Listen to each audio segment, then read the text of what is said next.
Olá, boa noite a todos, sejam bem-vindos mais uma vez à nossa live, ao nosso canal, ao nosso encontro semanal, na oportunidade que temos de nos encontrar aqui para podermos degustar da Palavra de Deus, para podermos nos nutrir com o pão sagrado, com o maná colocado nas páginas da Bíblia Sagrada, para podermos conhecer mais a pessoa de Deus, de nosso Senhor Jesus Cristo, com maior profundidade, para podermos desenvolver um senso de comunhão e de intimidade com o sagrado. Sejam bem-vindos conosco mais uma vez, uma boa noite aos que estão chegando. Peço a você para que deixe o seu like, para que compartilhe essa mensagem, para que assim você contribua para que o Evangelho seja levado a todos os povos. Essa é a oportunidade que você tem de cumprir com a ordenança de Jesus que diz: ide por todo mundo e levai o Evangelho a toda criatura. Basta que você compartilhe essa mensagem, enviando para aquele seu amigo, para aquela sua amiga, para aquele seu familiar, para qualquer pessoa. Afinal de contas, quem é que não precisa da palavra de Deus? O próprio Cristo nos disse que nem só de pão vive o homem, mas de toda a palavra que sai da boca de Deus. Portanto, tenha certeza que, para quem for que você compartilhar essa mensagem, você está dando a ela aquilo que ela precisa, pois a palavra é necessária para todos nós. Assim como a planta precisa de água e de luz para poder crescer, nós precisamos da palavra de Deus para nos nutrir e para podermos crescer e frutificar. Sejam bem-vindos à nossa live, ao nosso canal, ao nosso encontro semanal, onde hoje faremos a pregação expositiva do capítulo 8 do Evangelho de Marcos, dando continuidade à nossa sequência que se iniciou no capítulo 1, e hoje faremos a exposição do capítulo 8, que tem passagens importantes como a segunda multiplicação dos pães, como o fermento dos fariseus e de Herodes, a cura de um cego em Betsaida, a confissão de Pedro e Jesus predizendo a sua morte e a sua ressurreição. Antes de darmos início à mensagem propriamente dita, é importante que façamos um breve resumo do que é o Evangelho de Marcos. O Evangelho de Marcos é um dos 3 evangelhos sinópticos e um dos 4 evangelhos que estão contidos no Novo Testamento Bíblico. O autor é o próprio evangelista Marcos e dirigiu a escrita desse evangelho para o público da cidade de Roma. Marcos escreveu para o público da capital do Império Romano com o propósito de mostrar Jesus como servo e também como Senhor. Nesse sentido, o Evangelho de Marcos retrata Jesus constantemente em ação, curando os doentes, expulsando demônios e pregando a palavra de Deus, vindo muito mais para ser servido para servir do que para ser servido. Nesse sentido, Jesus é retratado como servo, mas ao mesmo tempo Marcos também o retrata como Senhor, porque é aquele que vem para morrer em nosso lugar e para depois ressuscitar no terceiro dia depois de morrer. Com isso, Cristo mostra que tem poder para prevalecer sobre a morte. Com isso, ele se coloca num patamar de superioridade acima de todos os homens que já pisaram no mundo. O público romano valorizava muito as conquistas obtidas por meio da belicosidade e do militarismo, na figura dos seus imperadores e dos seus generais. Mas quando Cristo é apresentado ressurreto, vencendo a morte, o maior dos inimigos, e vencendo também Satanás, o inimigo das nossas almas, Cristo é colocado como Senhor dos senhores, como Rei dos reis, como aquilo que fez o que nenhum general e nenhum imperador nunca fez. Por isso, Cristo é retratado como servo e também como Senhor e como o Filho de Deus, o Deus vivo que se fez carne e habitou entre nós. Depois desse breve resumo, podemos dar início então à nossa pregação expositiva do capítulo 8 do Evangelho de Marcos.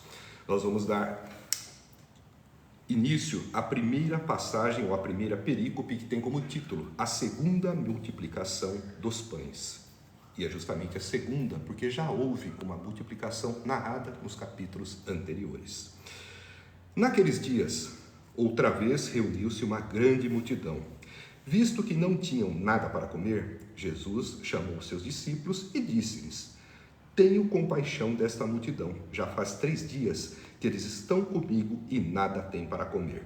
Se eu os mandar para casa com fome, vão desfalecer no caminho, porque alguns deles vieram de longe. Os seus discípulos responderam: onde neste lugar deserto poderia alguém conseguir pão suficiente para alimentá-los? Quantos pães vocês têm? Perguntou Jesus. 7, responderam ele. Ele ordenou à multidão que se assentasse no chão. Depois de tomar os 7 pães e dar graças, partiu-os e entregou-os aos seus discípulos para que os servisse à multidão, e eles o fizeram. Tinham também alguns peixes pequenos, e ele deu graças igualmente por eles, e disse aos discípulos que os distribuíssem. O povo comeu até se fartar, e ajuntaram 7 cestos cheios de pedaços que sobraram. Cerca de 4.000 homens estavam presentes, e, tendo-os despedido, entrou no barco com seus discípulos e foi para a região de Dalmanuta. Este é o texto que nós encontramos na primeira passagem, que tem como título a segunda multiplicação dos pães, e que também pode ser encontrada no relato em paralelo no Evangelho de Mateus, no capítulo 15, versículos de 29 a 39. Nós vemos aqui um cenário em que Jesus, novamente, estava reunido com uma grande multidão. Jesus havia percebido que aqueles que estavam ali com ele já estavam há 3 dias acompanhando os seus ensinamentos, acompanhando o seu ministério, e até então não tinham nada para comer. Jesus mostra que tinha preocupação com essa multidão. Nós vemos que Jesus diz: tenho compaixão desta multidão. E esta compaixão que Jesus tem é uma compaixão que já foi demonstrada também por aquela outra multidão da primeira multiplicação dos pães. Naquela primeira ocasião, Jesus estava diante de uma multidão que era dos seus, que era de judeus, que era de um povo que sabia que Jesus era o Messias, mas que imaginava que aquele Messias que Jesus representava era um Messias que eles imaginavam. Era um Messias que viria para tirá-los do jugo político-militar imposto pelo Império Romano. Por isso que no final eles queriam aclamar Jesus como rei, e Jesus se retirou, não aceitando esse tipo de ovação.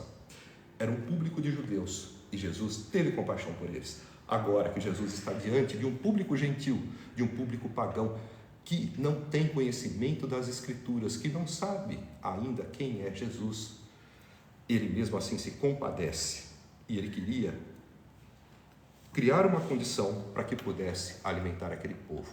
Ele já tinha nutrido a multidão com alimento espiritual, com os seus ensinamentos, e agora ele se preocupava em alimentá-los também com as necessidades humanas e existenciais.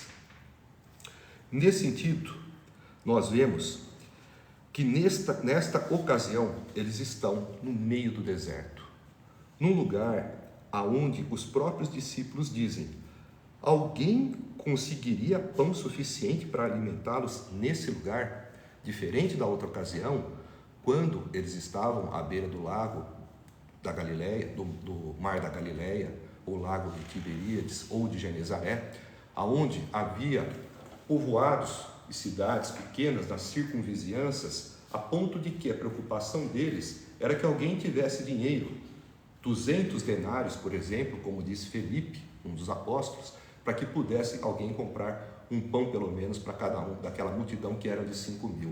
Mas aqui não, eles estão no deserto, aonde não há a possibilidade, por meios humanos, de conseguir providência para alimentar essa multidão. Nessas circunstâncias é que Jesus pergunta: quantos pães vocês têm? E eles respondem: 7. E nós vemos que Jesus ordena para que a multidão se assente no chão, diferente da outra ocasião em que eles se assentaram na relva. Aqui eles se assentam no chão, pois eles estão no meio do deserto. E depois de tomar os 7 pães e dar graças, Jesus partiu-os e entregou-os aos seus discípulos para que os servissem à multidão, e eles o fizeram. Nós vemos, logo na sequência, que tinham também alguns peixes pequenos, e ele, Jesus, deu graças igualmente por eles e disse aos discípulos que os distribuíssem.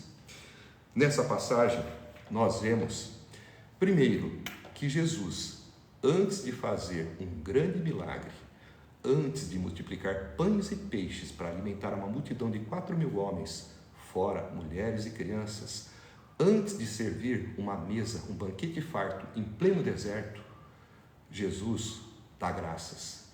Antes de um grande milagre, diante de um grande problema, Jesus agradece. Dá graças aos céus, agradecendo a Deus Pai por aqueles poucos peixes e por aqueles 7 pães. Antes de tomar a medida miraculosa que faria a multiplicação dos pães, Jesus agradece, ao invés de murmurar, ao invés de reclamar, ao invés de lamentar. Lembremos disso diante das adversidades. Agradeçamos pelo pouco que temos, porque sabemos que Deus pode, de um pouco, fazer uma bonança. De poucas unidades, fazer uma grande multiplicação. Lembremos disso. E percebamos também que Jesus faz o seu milagre, mas convoca os seus discípulos a participarem, não do ato miraculoso, não do ato sobrenatural, da multiplicação dos pães e dos peixes, mas do ato servil de receber os pães e peixes e de distribuí-los à multidão. Isso tem um profundo significado quando nós analisamos a questão da multiplicação em si e a questão da quantidade de alimentos que seriam necessários para poder alimentar uma multidão desta monta, de 4.000 homens, fora mulheres e crianças. Imaginemos que Jesus, dando graças aos céus, com os pães e os peixes, e passando aos seus discípulos, e os seus discípulos à multidão, imaginemos que foi no decorrer desse ato contínuo e progressivo, de passar os pães e os peixes das mãos de Jesus para os discípulos e dos discípulos para a multidão, que o pão e o peixe foi se multiplicando. Afinal de contas, imaginem a quantidade de alimentos que seria necessária para alimentar essa multidão. Imagine a montanha de pães e a montanha de peixes que haveria de se formar se Jesus fizesse esse milagre de uma forma imediata.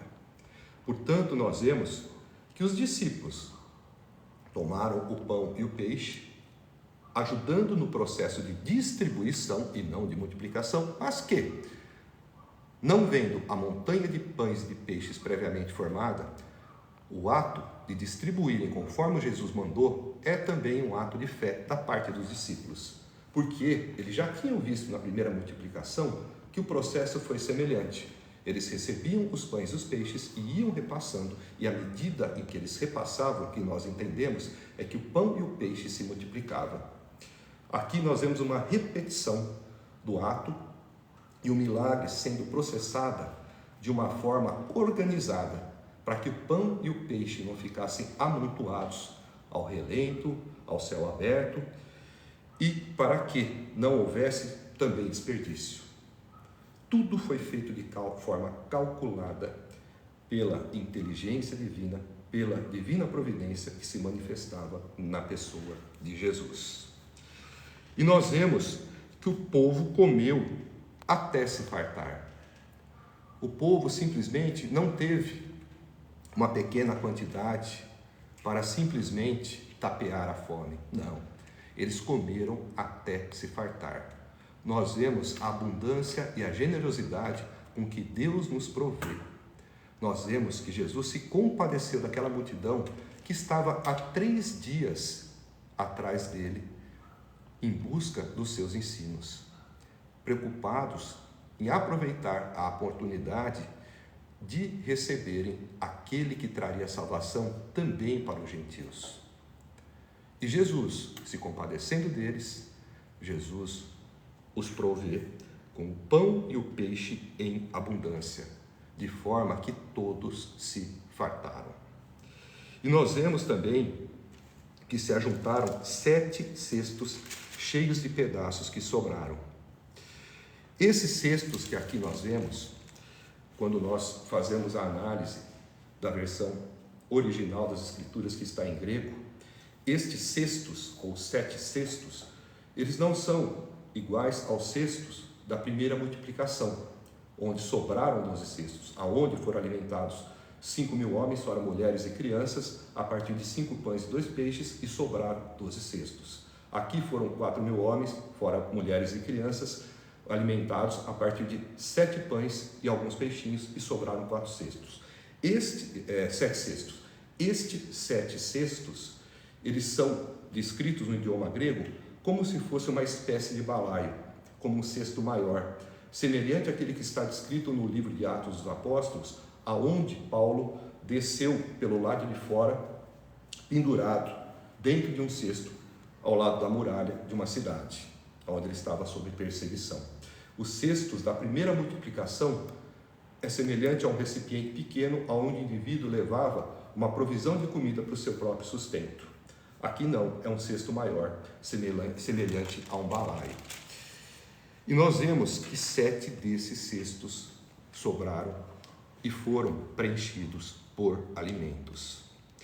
Depois nós vemos que Jesus se despede da multidão, depois de tê-la alimentado com o pão espiritual, que é a sua palavra, e também de tê-la nutrido com o alimento natural, que é o pão convencional, e também com os peixes. Jesus se despede, entra no barco com seus discípulos e vai para a região de Dalmanuta.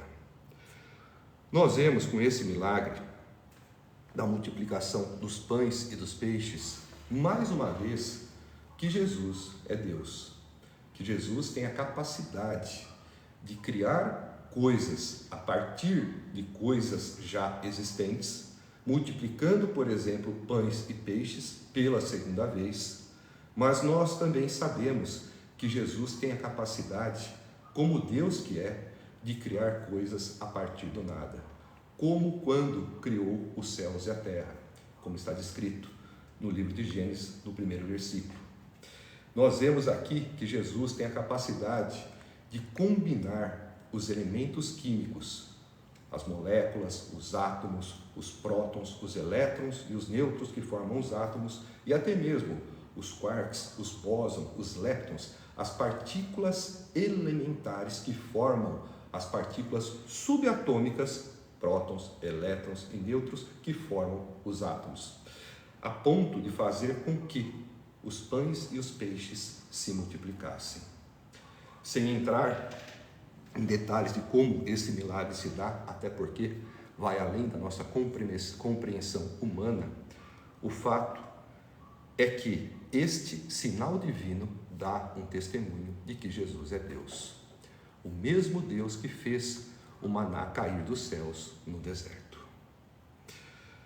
Na sequência, nós encontramos também uma passagem mais curta, mas de grande importância por esclarecimento das Escrituras, e que tem o seguinte título: Os fariseus pedem um sinal. Nós temos também em paralelo essa passagem relatada no Evangelho de Mateus, no capítulo 16, versículos de 1 a 4. Aqui nós encontramos o seguinte relato: Os fariseus vieram e começaram a interrogar Jesus para pô-lo à prova. Pediram-lhe um sinal do céu. Ele suspirou profundamente e disse: Por que esta geração pede um sinal milagroso? Eu lhes afirmo que nenhum sinal lhes será dado. Então se afastou deles, voltou para o barco e foi para o outro lado. O que nós podemos depreender dessa passagem?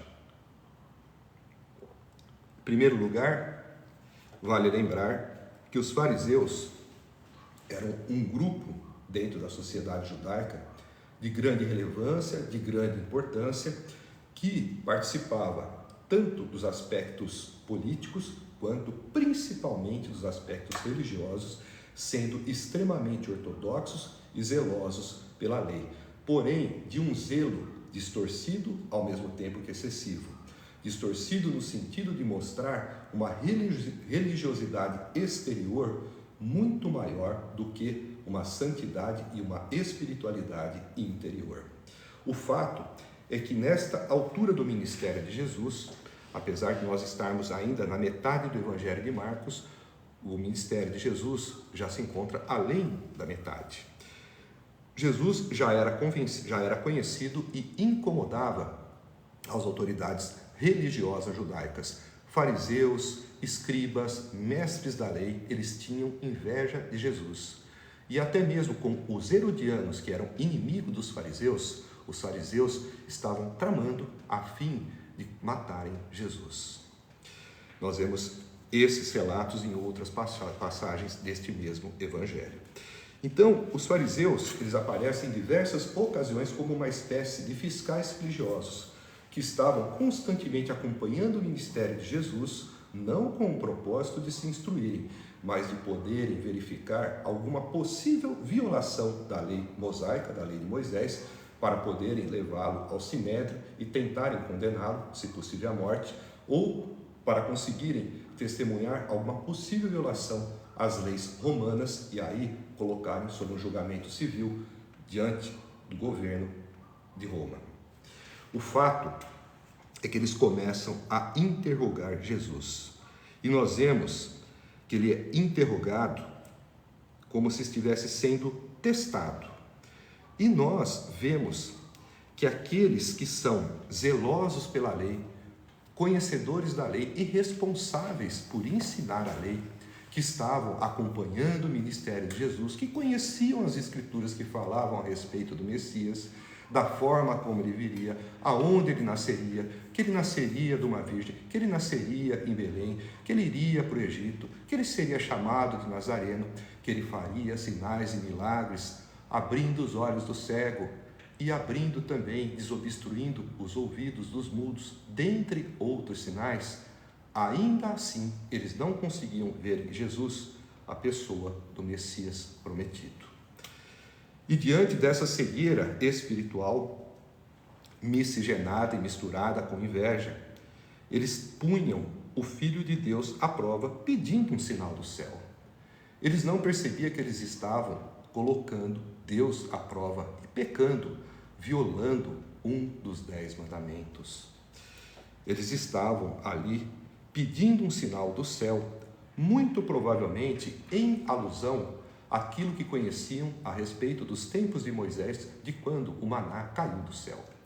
Mesmo tendo visto e tomado ciência da multiplicação dos pães, feita recentemente, que havia acabado de acontecer por Jesus, eles queriam mais. Era como se aquilo que eles viram fosse menor do que eles sabiam que tinha ocorrido nos tempos de Moisés.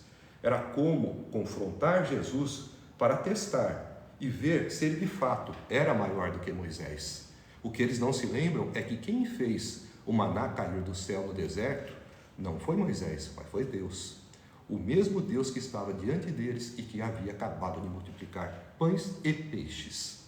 Mesmo assim, eles pediam um sinal do céu, imaginando talvez que Jesus pudesse ali fazer também, além de multiplicar pães e peixes, fazer cair o maná do céu. Mas Jesus diz, porque esta geração pede um sinal milagroso. Por que eles pedem um sinal milagroso? Jesus se indignava de tantos sinais que ele já havia dado e eles ainda insistiam e queriam mais sinais. Jesus, só para lembrar, já havia curado todo tipo de enfermidade, expulsado todos os demônios e ressuscitado a filha de Jairo. Portanto, que era um dos principais da sinagoga de Cafarnaum, talvez até mesmo o fariseu, o fato é que ainda assim eles queriam mais sinais. Nenhum profeta do Velho Testamento havia feito os sinais que Jesus já havia feito, com a mesma intensidade. Então, eles não tinham mais motivos para pedir mais sinais, fora a autoridade reconhecida e notória com que Jesus pregava e ensinava as Escrituras. Além do poder miraculoso testemunhado por sinais e milagres, ele também tinha uma autoridade divina ao ensinar aquilo que eles deveriam saber, que era a lei de Moisés. E nós vemos que Jesus disse: eu lhes afirmo que nenhum sinal lhes será dado. E na sequência o texto relata: então se afastou deles, voltou para o barco e foi para o outro lado.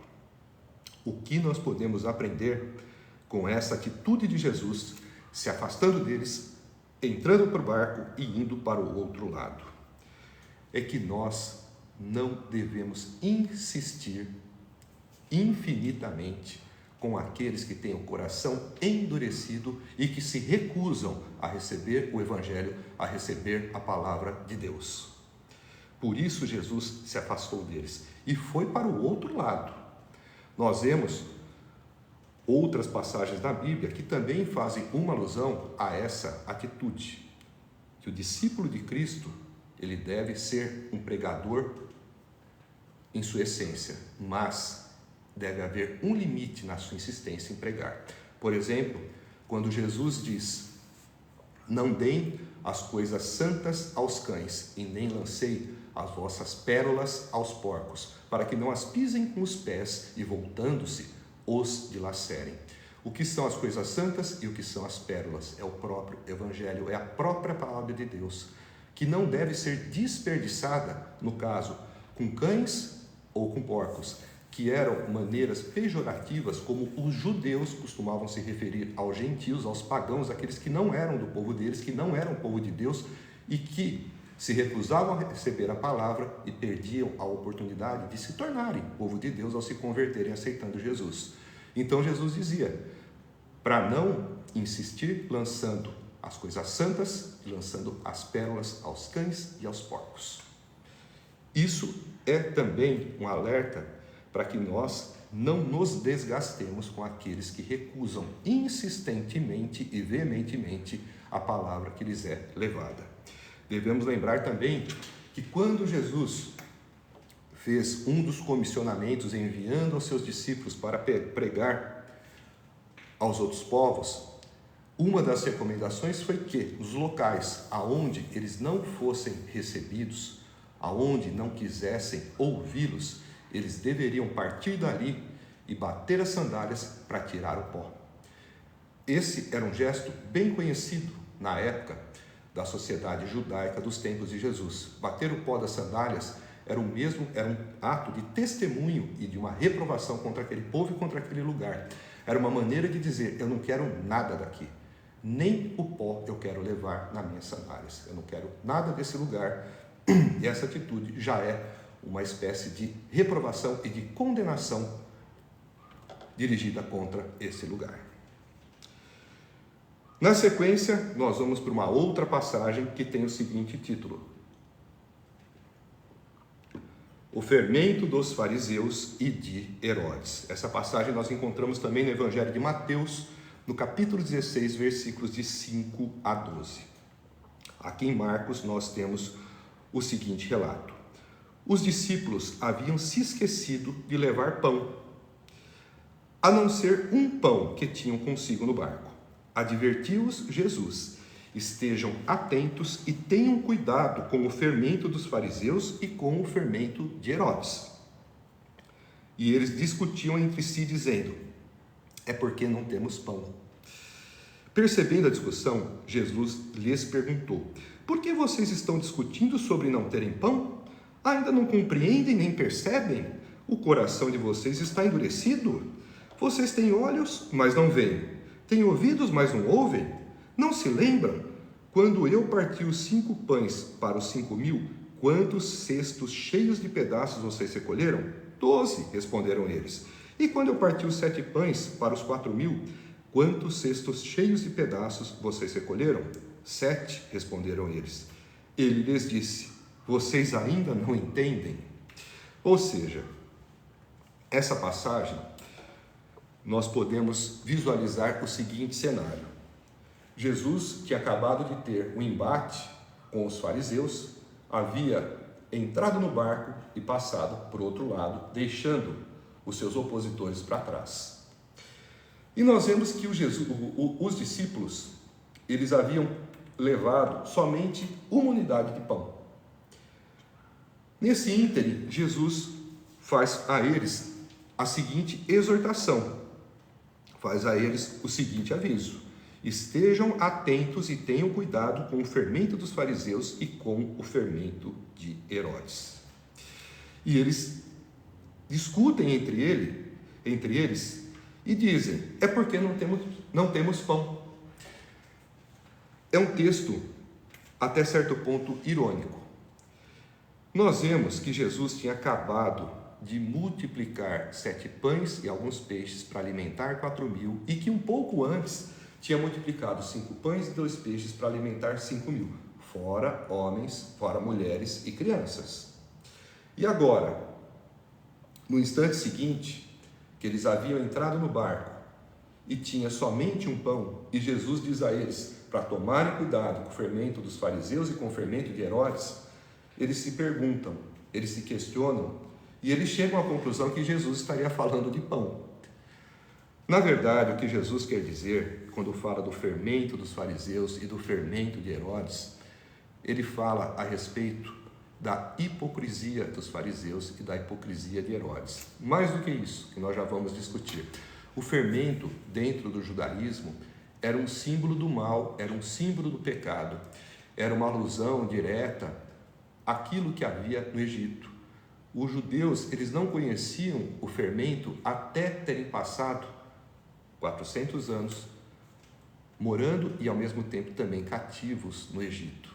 Então, a lembrança do Egito é ligada também ao fermento, ligada à cultura egípcia, que era politeísta, que era uma cultura idólatra, que era uma cultura pagã, e com uma série de outros desvios. Portanto, o fermento lembrava o Egito, e o Egito era um símbolo também do pecado. Nesse sentido, Jesus os confronta e os alerta para que não se contaminem com o fermento dos fariseus e de Herodes, para que não se contaminem com a maneira deles se portarem, com a maneira deles viverem. Por quê?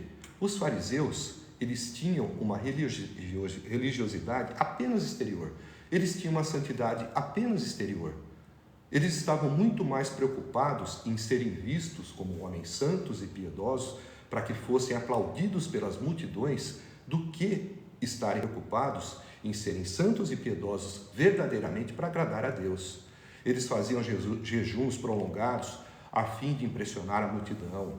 Eles oravam em alta voz, em público, de uma maneira eloquente, de uma maneira até autoexaltativa, para poder chamarem a atenção e alguém dizer: que homem piedoso, que homem adorador, que comunhão com Deus. Eles davam esmolas em público para serem reconhecidos como caridosos. Então é esse tipo de fermento, é esse tipo de conduta e de hipocrisia. Fermento também, aqui nesse texto, tem o significado de hipocrisia, é que eles não querem, é que Jesus não queria que seus discípulos se contaminassem. E o fermento de Herodes. Herodes também, nós vemos em outras passagens, que foi aquele que mandou matar João Batista, por conta de Herodias, sua esposa, com quem vivia um relacionamento adúltero e incestuoso. Ela era ao mesmo tempo sua sobrinha e esposa do seu marido, do seu irmão, Filipe. O fato é que João Batista o confrontava e ele vivia um tremendo conflito, porque ele sabia que João era profeta, que era homem justo. E o texto bíblico nos diz que ele gostava de ouvir João, mas ao mesmo tempo ele sabia que Herodia odiava João. E Herodes sabia que o que João falava acerca de seu relacionamento com Herodias era certo. Ele não podia viver daquela forma. Dizia que era pecado, mas ao mesmo tempo ele era dividido entre João Batista e Herodias. Ele sabia que não fazia o que era o certo, mas não queria abrir mão de fazer o que é errado, porque o errado, o pecado, lhe era prazeroso. É este tipo de fermento que Jesus chamava atenção para eles não se contaminarem. E eles achavam que Jesus falava do pão quando dizia de fermento. Mesmo depois de terem visto Jesus alimentar uma multidão de 5.000 a partir de 5 pães e 2 peixes, e uma multidão de 4.000 a partir de 7 pães e alguns peixinhos. E ainda, lembrando que no primeiro caso sobraram 12 cestos e no segundo caso sobraram 7 cestos. Ainda assim, Jesus diz: vocês ainda não entendem? Eles tinham olhos, mas não viam. Tinham ouvidos, mas não ouviam. Eles tinham uma falta de entendimento, mesmo diante de tudo aquilo que eles já tinham visto, acompanhando Jesus, vendo a questão das 2 multiplicações de pães, fora todos os outros milagres, aonde se curou todo tipo de enfermidade, se expulsou todos os demônios e se ressuscitou, inclusive, a filha de Jairo. Ainda assim, eles mostram que eles não tinham entendimento. Para Jesus, nessas circunstâncias, pão jamais seria problema. Jamais seria problema, mas eles não entendiam. O fato é que quando eles se mostram da forma como aqui se apresentam, não sabendo se Jesus falava realmente de pão ou se falava da hipocrisia e da conduta dos herodianos, de Herodes e dos fariseus, eles mostram que eles ainda não sabiam quem realmente era Jesus. Eles ainda não tinham o discernimento e a visão espiritual necessária que somente Deus pode dar, dando a revelação ao indivíduo de quem Cristo é, para poderem saber que Jesus era de fato quem Ele era. Que nós também não nos contaminemos com o fermento dos fariseus e nem com o fermento de Herodes, para que nós tenhamos exteriormente uma santidade que seja um reflexo da nossa santidade interior, para que nós não nos preocupemos em impressionar as pessoas com a forma como vivemos, mas que nos preocupemos principalmente em vivermos de forma agradável aos olhos de Deus. E que nós tenhamos sempre o entendimento de quem é Jesus. Pão não é problema para Jesus. Doença não é problema para Jesus. Demônios não é problema para Jesus. E nem a morte e nem o diabo é problema para Jesus. Portanto, Jesus é o remédio que todos nós devemos buscar. É Ele que nós devemos ter todos os dias que tomar. Afinal de contas, Ele é quem nos sustenta. Ele é o autor da vida. Vamos agora para a próxima passagem, que tem como título A cura de um cego em Betsaida. Betsaida era uma cidade também que ficava às margens do mar da Galileia, que não era um mar de água salgada, mas um lago de água doce, onde boa parte da narrativa bíblica se desenvolve, e nas suas adjacências, nas suas margens, nós encontramos cidades como Betsaida, Cafarnaum, nas proximidades também a cidade de Magdala, a cidade de Nazaré, enfim, na região que fica na Galileia, no norte da Terra Santa. A cura de um cego em Betsaida. Eles foram para Betsaida e algumas pessoas trouxeram um cego a Jesus, suplicando-lhe que tocasse nele. Ele tomou o cego pela mão e o levou para fora do povoado. Depois de cuspir nos olhos do homem e impor-lhe as mãos, Jesus perguntou: Você está vendo alguma coisa? Ele levantou os olhos e disse: Vejo pessoas. Elas parecem árvores andando. Mais uma vez, Jesus colocou as mãos sobre os olhos do homem. Então, seus olhos foram abertos e sua vista lhe foi restaurada, e ele via tudo claramente. Jesus mandou-o para casa, dizendo: Não entre no povoado.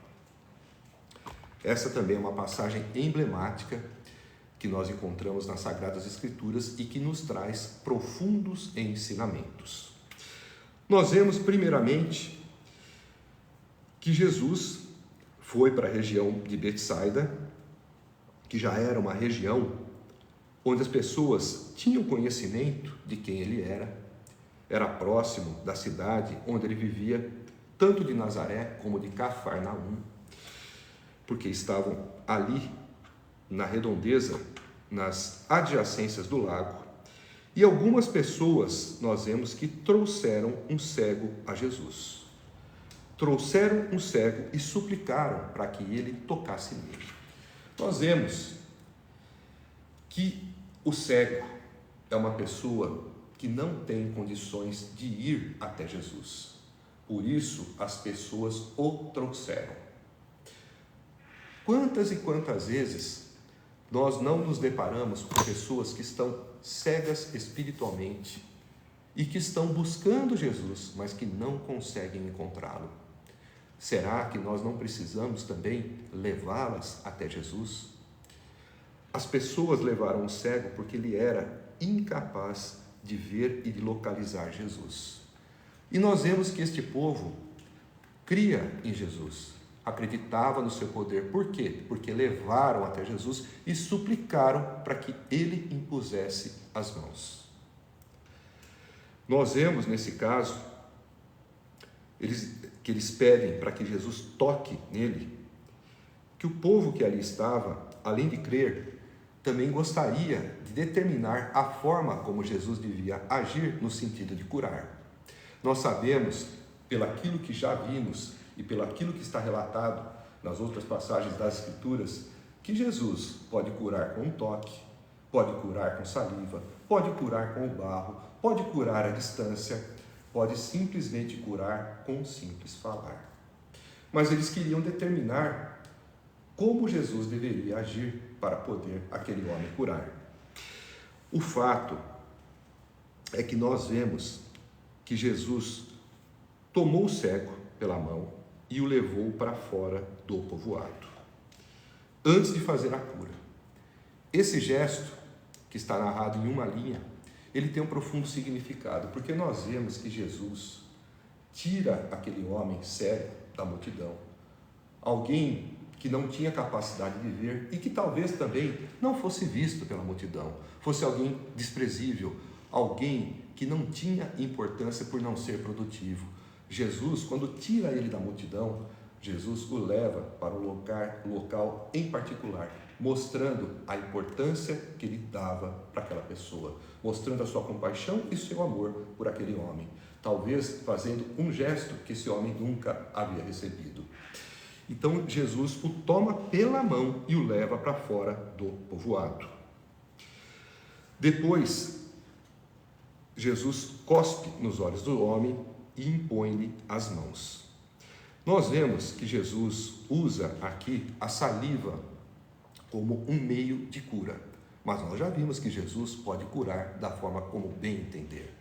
E por que ele teria usado a saliva? Uma possibilidade é pelo fato de que a saliva, ela tinha naquela época uma conotação de elemento terapêutico, principalmente para curar a cegueira. Havia muitos cegos naquela região por conta do fulgor do sol e também pela falta de higiene. Jesus provavelmente se utiliza de um meio, de um elemento que já estava ali arraigado na cultura daquele povo para poder fazer a cura. Mas diferente de outros cegos que tentaram curar com saliva, esse foi de fato curado.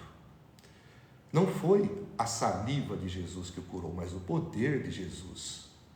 O fato é que a saliva, ela tinha esta conotação de medicamento, mas o remédio que de fato curou esse homem foi o próprio Jesus.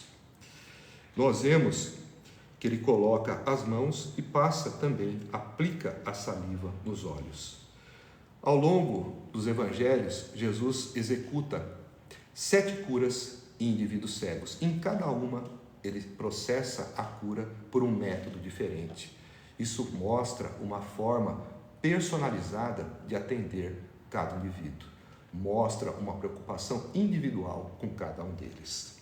E nós vemos que depois que Jesus faz o seu procedimento, ele pergunta: você está vendo alguma coisa? E o homem responde: vejo pessoas, elas parecem árvores andando. Quando o homem dá essa resposta, ele exprime 2 coisas. Primeiro, que provavelmente um dia ele já viu e ele não era cego e ficou cego, pois ele sabe distinguir e descrever o que é uma árvore. Portanto, é alguém que já viu um dia uma árvore. E ele mostra, interessantemente, que ele ainda não estava por completo curado. E o texto nos diz na sequência que, mais uma vez, Jesus colocou as mãos sobre os olhos do homem, então seus olhos foram abertos e sua vista lhe foi restaurada, e via tudo claramente. Esta, se não me falha a memória, é a única cura que Jesus executa ao longo do seu ministério em 2 tempos. Ocorre inicialmente uma cura parcial e depois uma cura completa. E qual o propósito disso se dar de tal maneira? Será que Jesus não tinha poder para curá-lo de forma imediata e completa? Claro que sim, como já fez em outras ocasiões com outros indivíduos cegos e com outros enfermos de outras doenças. O fato é que tudo tem um propósito pedagógico. E o que seria esse propósito, nesse caso, com essa cura em 2 tempos? Alguns comentaristas e alguns estudiosos bíblicos veem nesse fato um paralelo com os seguintes eventos. Jesus teria, do ponto de vista biológico, em um primeiro momento, feito uma cura onde se restabeleceu os elementos estruturais necessários à captação da luz e da formação da imagem, do próprio globo ocular, da retina, do nervo óptico, chegando até o cérebro, até, por exemplo, a região do córtex occipital, que fica próximo à região da nuca. Alguns comentaristas veem isso, que num primeiro momento foi estabelecido as estruturas necessárias à captação da imagem, mas ainda não havia a interpretação daquilo que seria visto. Por isso que ele vê, no primeiro momento, homens que parecem árvores andando. Então, na sequência, quando Jesus faz novamente a imposição de mãos, é como se ele fizesse com que aquela parte do cérebro responsável pela interpretação das imagens, pelo discernimento, fosse ali ou curada, ou restabelecida, ou eventualmente formada. Isso seria uma explicação do ponto de vista biológico. Mas nós temos também um aspecto espiritual que pode ser visto em paralelo a essa cura em 2 etapas. Nós podemos imaginar que a cegueira espiritual, quando ela é curada, ela também ocorre de uma forma progressiva. Num primeiro momento, o indivíduo não tem discernimento nenhum. Ele não é um homem espiritual, ele não tem visão espiritual. Na medida em que ele começa a ser curado da sua cegueira espiritual, ele passa a ter uma visão embaçada. Ele tem vista, mas não tem discernimento. Ele ainda não sabe o que é o certo, o que é o errado, o que deve e o que não deve fazer. E no momento final é quando ele é curado da cegueira espiritual e aí então conhece a verdade. O fato é que também nós podemos ver nessa cura progressiva e no paralelo da cura da cegueira espiritual, um paralelo com o ato de conversão e do novo nascimento do indivíduo, que não é um ato instantâneo, é também um ato progressivo em que progressivamente se desenvolve um discernimento. Assim como no ato de conversão, no ato do novo nascimento, se opera a ação do Espírito Santo transformando o indivíduo, aqui o Espírito Santo, agindo na pessoa de Jesus, promove a cura progressiva desse cego. E nós vemos também que no final ele via tudo claramente, deixando de uma maneira muito objetiva que ele foi de fato completamente curado. E nós vemos no final dessa passagem que Jesus mandou para casa dizendo: não entre no povoado. Por que Jesus teria dito isso para esse homem? Nós devemos lembrar que a cidade de Betsaida já estava sob maldição. Jesus já havia dito em outras passagens: ai de ti, Corazim, ai de ti, Betsaida, porque se Tiro e Sidom tivessem visto os sinais e os prodígios que tu vistes, teriam se arrependido com saco e com cinza. E eu digo que no dia do juízo haverá mais rigor para Corazim e Betsaida do que para Tiro e Sidom. Portanto, Jesus, tendo já colocado a cidade de Betsaida sob maldição, talvez ele não quisesse que o cego voltasse, dando testemunho da sua cura feita por Jesus, para que aquelas pessoas de coração endurecido que já tinham rejeitado Jesus, não pudessem se arrepender e se salvar. Então, nós devemos lembrar que a oportunidade, ela não é ilimitada. Nós devemos ouvir a palavra e nós devemos abrir os nossos olhos abrir também nossos ouvidos, abrir a nossa mente e o coração, para que a palavra entre e para que o Espírito Santo faça com que ela, como uma semente, germine em nosso interior, dando frutos para 100, para 60 e para 30.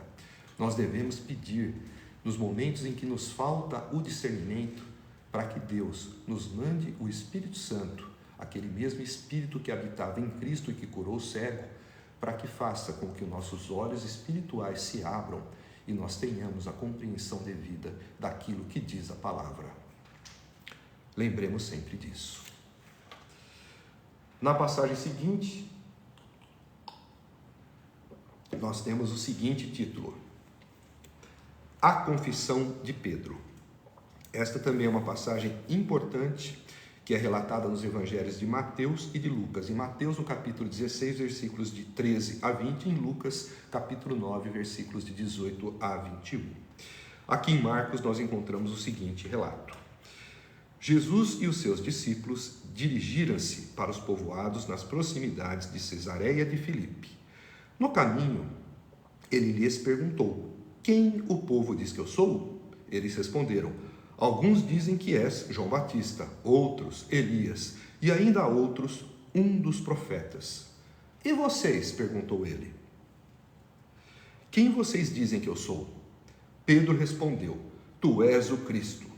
Jesus os advertiu que não falassem a ninguém a seu respeito. Nós vemos nessa passagem também alguns ensinamentos profundos e emblemáticos. Vemos que Jesus estava com seus discípulos nas proximidades da cidade de Cesareia de Filipe. Cesareia era uma cidade portuária que havia sido construída pelo tetrarca Filipe, um dos filhos de Herodes o Grande, e que havia sido batizada com o nome de Cesareia como forma de ovacionar e de homenagear o imperador romano, César. E lá nós vemos que nas proximidades dessa cidade, Jesus pergunta para os discípulos: Quem o povo diz que eu sou? E eles dizem: João Batista, outros Elias ou um dos profetas. Nós vemos com essa resposta que o povo respeitava Jesus, que o povo tinha apreço por Jesus, que o povo tinha admiração por Jesus, que o povo via que Jesus era um grande homem, que Jesus era um profeta. Afinal de contas, o próprio Jesus disse que João Batista foi o maior dos homens nascido de mulher. Elias era o representante da lei, dos profetas, enquanto Moisés era o representante da lei. E quando também alguns entendem que Jesus seria um dos profetas, são os profetas do Velho Testamento. Homens honrados, homens ungidos, homens santificados pelo poder de Deus. Mas isso não é suficiente, porque Jesus não é um profeta, não é alguém do quilate desses que foram citados, que são homens dignos. Jesus não é um ser iluminado, Jesus não é um mestre, Jesus não é somente um professor. Jesus é o Messias. É o próprio Deus vivo que se fez carne e habitou entre nós. E o povo não sabia isso. O povo tinha um discernimento limitado acerca de quem era Jesus. E logo na sequência Jesus pergunta: E vocês? E aí então é que Pedro, de uma maneira convicta, de uma maneira segura, ele responde em seu nome e em nome dos demais discípulos: Tu és o Cristo. E aí então Jesus os advertiu que não falassem a ninguém a seu respeito. Em outras passagens em paralelo, nós vemos que Pedro diz: Tu és o Cristo, o Filho do Deus vivo. E Jesus responde a Pedro que não foi nem a carne e nem o sangue que revelaram isso a ele, mas o meu Pai, no caso Deus Pai, que está no céu, mostrando a Pedro que um homem ou que qualquer um de nós só pode ter o entendimento claro de quem é Jesus se Deus nos revelar. E nós vemos nessa passagem que Pedro, dá uma resposta contundente e correta para Jesus. Tu és o Cristo, que significa em grego ungido, e que também é o mesmo que Messias em hebraico, ou Mashiach. O fato é que Pedro, aqui, neste momento, ele mostra convicção e correção na sua resposta. Mas nós temos, no texto seguinte, uma virada de jogo, uma mudança súbita de comportamento em Pedro. Na passagem seguinte, antes de concluir, eu deixo aqui uma pergunta. Primeiro, por que Jesus os advertiu para que não falassem a ninguém a seu respeito?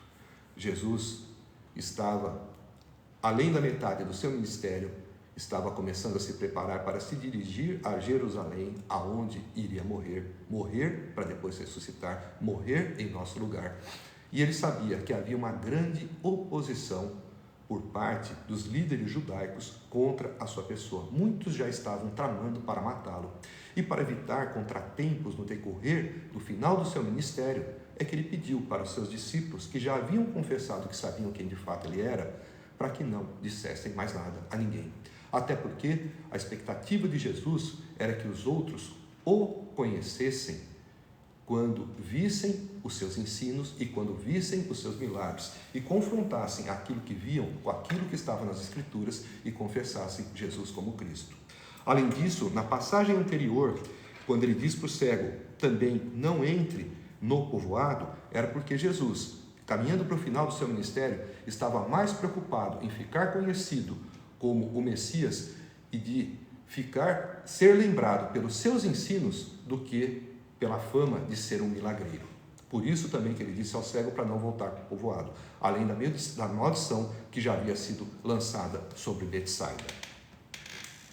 O fato é que eu deixo também aqui agora uma pergunta: e quem é Jesus para você? Jesus é um profeta? Jesus é um mestre? Jesus é um espírito de luz? Jesus foi um homem iluminado? Foi alguém que, quando foi batizado, recebeu o Cristo cósmico e que, quando morreu na cruz, o Cristo cósmico saiu dele?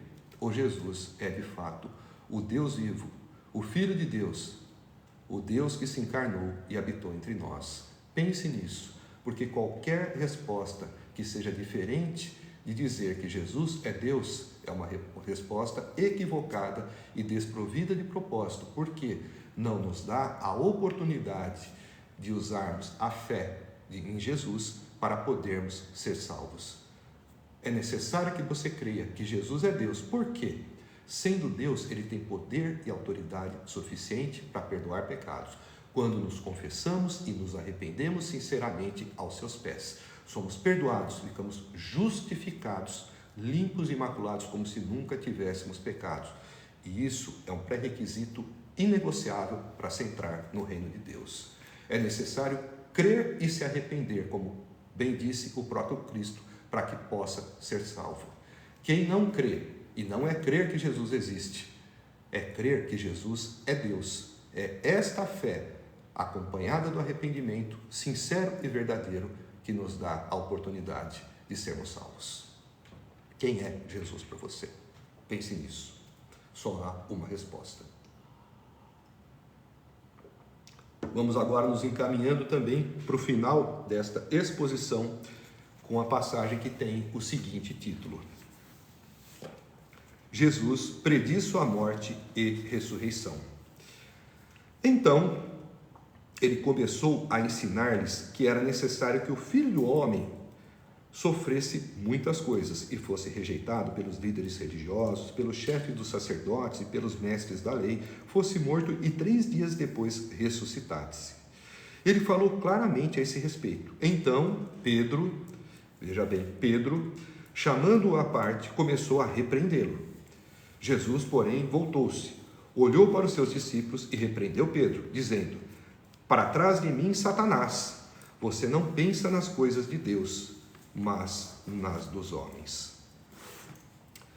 Vemos nessa parte que Pedro, aquele mesmo Pedro que de forma convicta e direta disse: tu és o Cristo, aqui quando Jesus expõe aquilo que lhe estava reservado, aquilo para o qual ele veio, que era ser rejeitado, que era ser humilhado, que era ser pregado numa cruz para morrer por nossos pecados e depois ressuscitar, Pedro, ouvindo isso, não teve entendimento para saber que isso já estava previsto nas Escrituras do Antigo Testamento, que era justamente para isso que o Cristo, que ele havia reconhecido e confessado, havia vindo para fazer.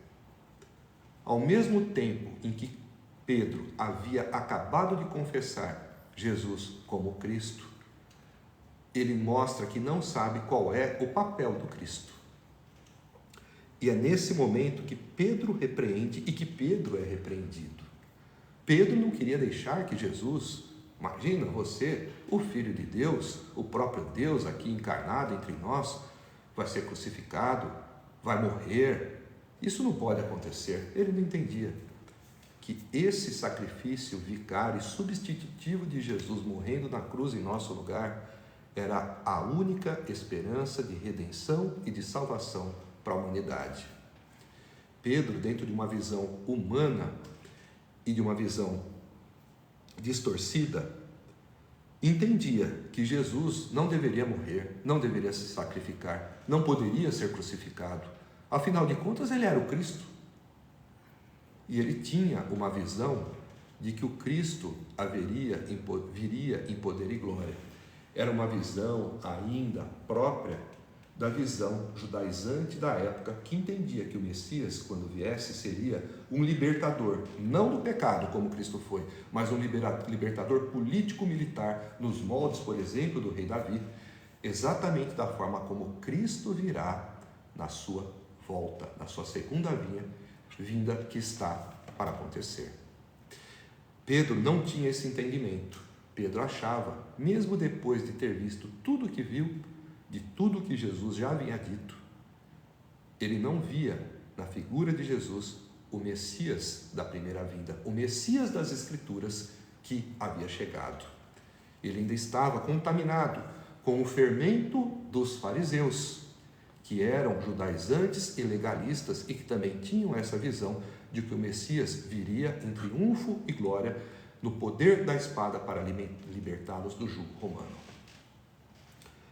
Então, Pedro era um homem que, ao mesmo tempo que confessava Jesus como Cristo, ele também vacilava e retrocedia, não entendendo qual era o papel do Cristo. Pedro era um homem de dupla personalidade, que ao mesmo tempo em que confessava o Cristo, negava o papel do Cristo, que ao mesmo tempo em que dizia que jamais abandonaria Jesus, também logo depois o negou 3 vezes. Pedro é aquele que andava ao lado de Cristo, que era a expressão suprema e pessoal do amor, e que na hora que Jesus ia ser preso, desembainhou uma espada e cortou a orelha de Malco, servo do sumo sacerdote. Pedro era um homem impulsivo, intempestivo, mas a convivência com Jesus e o contato com Jesus, principalmente depois da ressurreição, e a experiência de Pedro no dia de Pentecostes, quando recebeu o Espírito Santo, fizeram com que Pedro se tornasse um outro homem, fosse transformado a ponto de ser lapidado de forma suficiente para se tornar, junto com Tiago, com João e com outros dos apóstolos, os pilares e os fundamentos da igreja primitiva. O fato é que Jesus também diz: "Para trás de mim, Satanás", dizendo, quando repreende Pedro: "Você não pensa nas coisas de Deus, mas nas dos homens." Pedro estava ali sob a influência de Satanás. Pedro estava sendo usado por Satanás, ao mesmo tempo que ele, pouco tempo atrás, havia sido instrumentalizado por Deus para confessar que Jesus era o Cristo. Ali, Pedro oscilava e permitia que Satanás o usasse como instrumento para tentar persuadir Jesus a não ir para a cruz. Satanás usava Pedro para tentar Jesus, da mesma forma como tentou no deserto, com a terceira das tentações, dizendo, quando lhe mostrou todos os reinos do mundo e disse: "Tudo isso será seu se prostrado me adorares." E Jesus, usando a palavra das Escrituras e o seu conhecimento divino inigualável, disse a Satanás: adorarás somente ao Senhor teu Deus e somente a Ele prestarás culto. E Satanás se retirou. Aqui Jesus também coloca Satanás para trás, porque ele usava Pedro e fazia com que Pedro só se importasse com as coisas dos homens e não com as coisas de Deus. Se importar com as coisas dos homens era persuadir Pedro a convencer Jesus a não ir para a cruz, porque Pedro e talvez os outros discípulos, com a visão judaizante de um Messias triunfante sobre a espada e sobre o poderio militar, poderia enxergar na oportunidade de Jesus ser levantado ao trono uma forma deles poderem também crescer. Crescer no sentido humano, crescer em poder, crescer em riquezas mundanas. Eles queriam, talvez, sendo parte do grupo apostólico, fazerem parte do ministério de Jesus. Não do ministério no sentido religioso, mas de serem ministros de Jesus, caso Jesus, por exemplo, fosse levado a um trono político. Então, era isso que Jesus dizia para Pedro: para trás de mim, Satanás, você não pensa nas coisas de Deus, mas nas dos homens. Era a falta de entendimento de Pedro que fazia com que ele permitisse que ora fosse usado por Deus e ora fosse usado por Satanás. Na sequência, nós vemos a seguinte narrativa antes de terminar essa passagem. Então Jesus chamou a multidão e os discípulos e disse: se alguém quiser acompanhar-me, negue-se a si mesmo, tome a sua cruz e siga-me. Pois quem quiser salvar a sua vida, a perderá, mas quem perder a sua vida por minha causa e pelo Evangelho, a salvará. Pois que adianta o homem ganhar o mundo inteiro e perder a sua alma? Ou o que o homem poderia dar em troca da sua alma? Se alguém se envergonhar de mim e das minhas palavras nesta geração adúltera e pecadora, o Filho do Homem se envergonhará dele quando vier na glória de seu Pai com os santos anjos. O que nós encontramos nessas palavras? Primeiramente, Jesus aqui profere um dos versículos também mais conhecidos das Escrituras, que é aquele que descreve, em poucas palavras, o discipulado. Se alguém quiser acompanhar-me, em outras passagens está escrito: se alguém quiser ser meu discípulo, negue-se a si mesmo, tome a sua cruz e siga-me. O que essas palavras querem de fato dizer?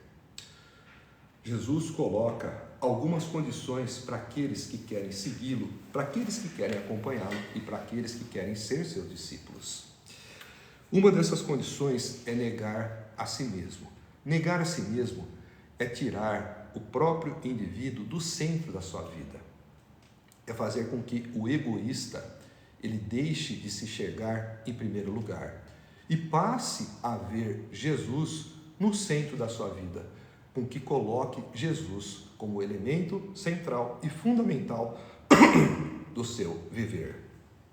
Isso é negar a si mesmo, mas mais do que isso, negar a si mesmo é reconhecer a dependência completa do homem para com Deus e a submissão do homem para com o seu Criador, do Filho para com o Pai.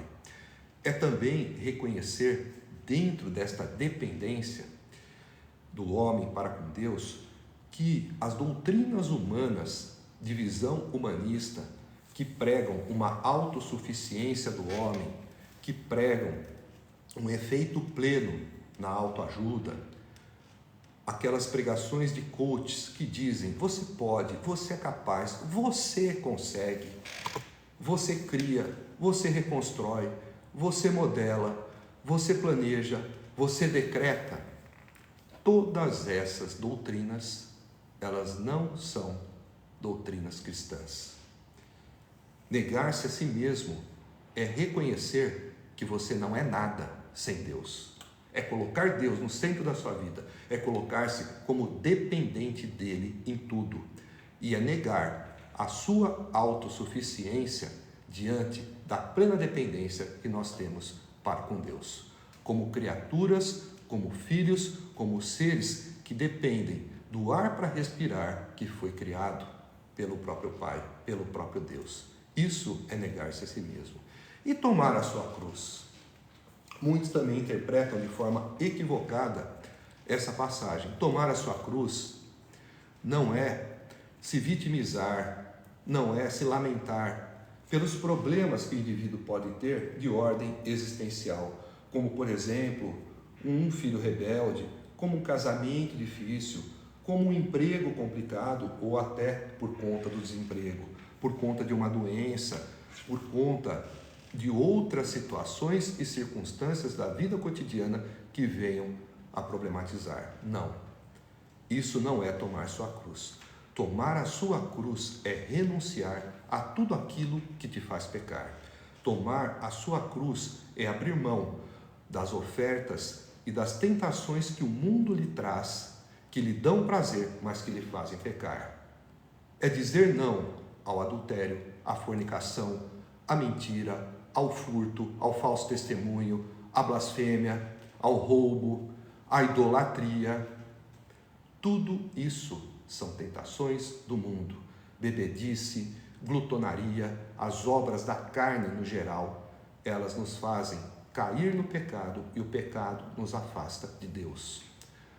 Tomar a sua cruz, portanto, não é se lamentar por problemas, mas é ter uma atitude proativa de renúncia às coisas que nos fazem cair no pecado e que nos fazem, estando em pecado, nos afastar de Deus, que nos separam de Deus, que quebram a nossa comunhão com Deus. Isso é tomar a sua cruz, não é se lamentar. É renunciar àquilo que o mundo tem a nos dar, mas que nos faz pecar. Na sequência, nós vemos também uma série de afirmações que Jesus faz a respeito da própria vida, a respeito daquilo que nós devemos buscar em nosso viver. O que é perder, o que é ganhar, o que é salvar.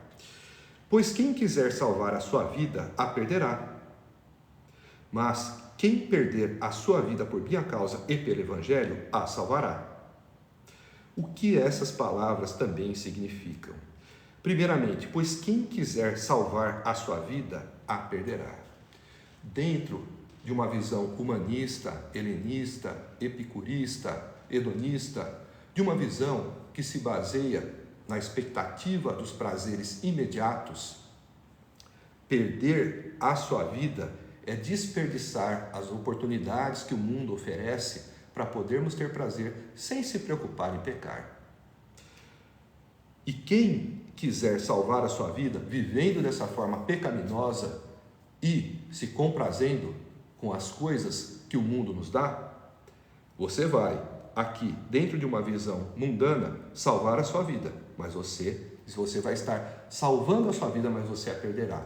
Você a perderá por quê? Porque quando esta vida aqui, física, acabar, você vai perder a vida espiritual, que é eterna, que só Cristo poderia nos dar. Então, é nesse sentido que quem quiser salvar a sua vida, a perderá. Quem quiser salvar a sua vida, vivendo agora de uma maneira desregrada, de uma maneira pecaminosa, querendo aproveitar os momentos que nós temos de vida, achando que essa vida é a única, a perderá. A perderá qual? A vida eterna que está por vir e que Cristo, na eternidade e na glória, nos dará. Na sequência nós vemos que, mas quem perder a sua vida por minha causa e pelo Evangelho, a salvará. Aqui é justamente um contraste com aqueles que, entre aspas, optam por perder a vida, renunciando às tentações, às ofertas, aos banquetes da carne que o mundo nos dá e que nos faz pecar, que abrem mão dessa vida desregrada, vivendo por Cristo e pelo Evangelho.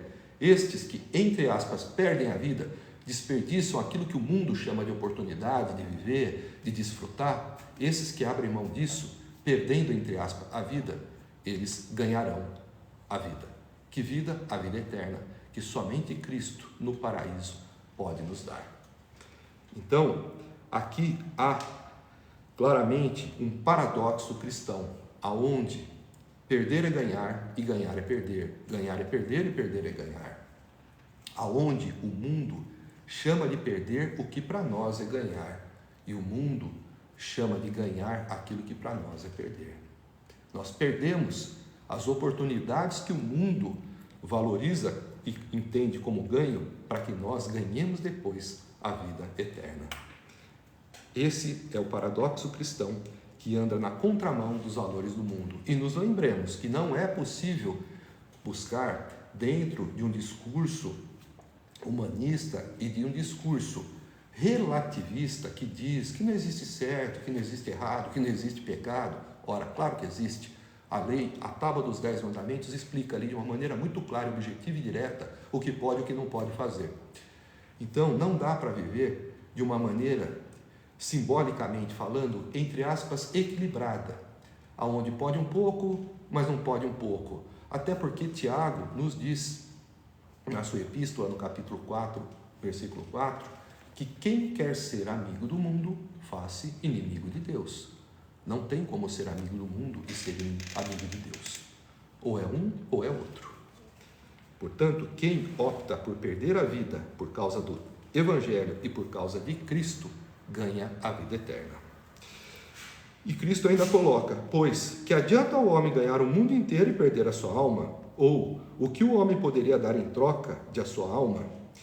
Aqui, na verdade, é uma consequência e é uma colocação que coloca também o fato de que o que adianta nessa vida temporária e passageira alguém querer acumular muitos bens, alguém querer possuir tudo o que seria possível de se ter, ainda que tivesse o mundo inteiro, o que adiantaria se ele perdesse a sua alma?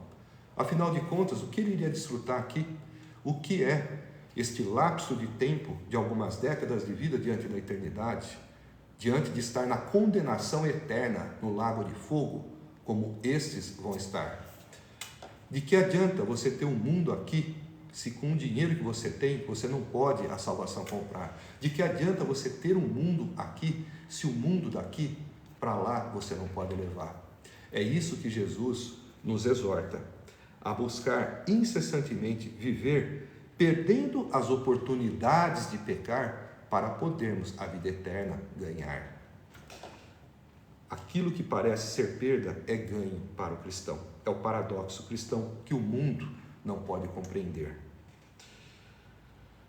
E por fim, Jesus ainda conclui: se alguém se envergonhar de mim e das minhas palavras nessa geração adúltera e pecadora, o Filho do Homem se envergonhará dele quando vier na glória de seu Pai com os santos anjos. Filho do Homem é uma expressão que o próprio Jesus costumava usar para se intitular. E ela provém do livro de Daniel, quando o profeta descreve uma visão que teve do ancião de dias em seu trono, próprio Deus, e junto dele a presença de um Filho do Homem, que seria uma representação do Cristo. E aqui Jesus diz que se alguém se envergonhar dele e das suas palavras, ele também se envergonhará dessa pessoa quando vier na glória de seu Pai com os santos anjos. E a pergunta que eu deixo é: o que é se envergonhar de Cristo e das suas palavras? Vocês já pararam para pensar o que isso realmente quer dizer? Muitos se declaram cristãos, muitos se declaram crentes, mas muitos recuam quando têm que dar o testemunho daquilo que dizem que são. Cristo nos disse: ide por todo o mundo e pregai o Evangelho a toda criatura. Será que se envergonhar de Cristo não é deixar de falar dele quando você está fora, por exemplo, da sua igreja? Afinal de contas, falar de Cristo dentro de uma igreja onde todos são cristãos não é algo desafiador, é algo bastante confortável. E quando você está fora da igreja? Será que você tem vergonha, se envergonha de Cristo e das suas palavras, quando está diante dos seus amigos de escola, dos seus amigos de universidade, dos seus amigos de trabalho, do seu grupo de prática esportiva? É aí que você deve pregar. Afinal de contas, Cristo disse: ide por todo mundo e pregai a toda criatura. É principalmente para aqueles que ainda não ouviram a palavra que você deve pregar, que você não deve se envergonhar, que você não deve se importar de ser debochado, de ser ridicularizado e de até mesmo ser perseguido. Não deve. Você deve sim pregar, porque pode ter algum eleito ali aguardando receber a palavra para que o Espírito Santo haja nele e venha a chamá-lo. E você pode ter que dar conta das almas que se perderem por você se envergonhar de pregar. Então, quando nós falamos de se envergonhar de Cristo, é justamente se intimidar de pregar a respeito dele, de darmos o testemunho daquilo que cremos, daquele que é, daquele que nos sustenta, daquele que vem para nos salvar, daquele que é o nosso Senhor e Salvador. Será que você, às vezes, também não tem se envergonhado? Lembre-se que Cristo também vai se envergonhar de você, se você se envergonhar dele. A exortação que eu deixo para encerrar essa passagem é para que você, aonde estiver, lembre-se de Cristo e comece a falar. Lembre-se que Cristo disse aos apóstolos que mesmo quando eles estivessem diante dos governantes e das autoridades, não seriam eles que iriam falar, mas o Espírito Santo que falaria por eles. Se você é um crente verdadeiro, você também tem o Espírito Santo. E você não deve se intimidar diante de ninguém quando você for sobre Cristo falar. Pense nisso. Não se envergonhe, para que Cristo não venha também de você se envergonhar. Eu dou por encerrada hoje a nossa pregação expositiva do capítulo 8 do Evangelho de Marcos. Eu aproveito também para falar um pouco a respeito do meu livro, A Revelação, uma viagem conduzida pela fé em busca da cura em nome de Jesus. Livro esse que lancei em dezembro de 2023 e que tem como tema principal a cura. É também um tratado teológico cristocêntrico, um tratado também de física quântica e um tratado de medicina espiritual. Neste livro, que tem quase 700 páginas, você vai entender e aprender com profundidade como que a alma está interligada e integrada com o corpo material, do que os corpos espirituais são formados e como que anatomicamente eles são constituídos, como que em termos fisiológicos eles funcionam e como que eles interferem no funcionamento do corpo material. Você vai entender como que os maus sentimentos podem nos fazer adoecer, como que os bons sentimentos, as orações, as preces, as notas musicais, as cores, como que esses elementos podem também nos curar. Se você tiver interesse em adquirir o meu livro, você pode acessar o site www.daniloverotti.com.br ou também pode nos mandar uma mensagem nas nossas redes sociais que nós entramos em contato com você. E para fazer o nosso encerramento, nós faremos uma oração, agradecendo a Deus, agradecendo pela oportunidade que tivemos de mais uma vez aqui nos reunirmos em seu santo nome, para podermos também dividir e ao mesmo tempo degustar da sua santa e bendita palavra, que é o pão do céu. O pão que alimenta a nossa mente, que alimenta a nossa alma, que alimenta o nosso espírito. O alimento divino que nós encontramos na Bíblia Sagrada, que nos foi trazido por Jesus, pelos apóstolos, pelos profetas, pelos reis e por tantos outros homens que Deus ungiu, que Deus inspirou e que Deus iluminou para nos dar esta bendita e sagrada revelação que está diante de nós, em nossas mãos, e que ainda hoje, mais de 3.500 anos depois que se iniciou a sua escrita, permanece viva e atual em nossos dias. Esta palavra, que é a lâmpada para os nossos passos, que é farol, que nos guia e que também nos alimenta. Eu agradeço a Deus por essa oportunidade que tivemos e peço a Ele também para que mais oportunidades como essas venha a nos conceder. É o que eu peço em nome de Jesus. Amém. Que Deus abençoe a todos, que Jesus esteja convosco, que o Espírito Santo esteja em vossos corações e que haja como um agente germinador dessas palavras, dessas sementes que estão nas suas mentes, para que possam dar frutos para 100, para 60 e para 30. Uma boa noite a todos, que Deus lhes abençoe.